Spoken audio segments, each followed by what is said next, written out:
हामीहरू आएको छौँ नयाँ साल मनाउन, भोलेनाथलाई दर्शन पनि गऱ्यौँ। आजको दिन हामीले पनि छुट्टी मनाएको हो। हामी पुरै साथी आएको छौँ, हाम्रो यता गाडी छ, हामी साथी घुम्दै आएको। एकदम राम्रो बाटो छ, 4 लाइन बाटो जस्तो छ। यहाँबाट यो बाटो पर रविको डाँडा जान्छ।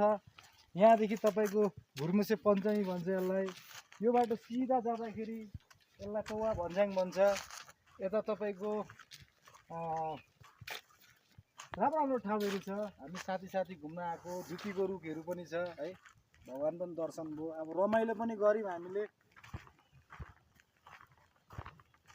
पहाडको डाँडा र काँडामा जिन्दगी बित्न आँटो, कहिले बाजा बज्ने हो यो भाइको सोच परिसकेको छु। एक दिन त पक्कै होला नि यसको पनि। होला मेरो आशा तर के गर्नु यो हाम्रो साथी, हामी 3 जना साथी छौँ। हो मामा छ तर के भयो भने भन्न मिल्दैन, जे पनि मामै हो। जामा लाउने जामा लाउने होइन, पेन लाउने। पेन लाउने होइन, जामा लाउने। जय भोलेनाथ। ए भोलेनाथ। ओ यो परको डाँडा कस्तो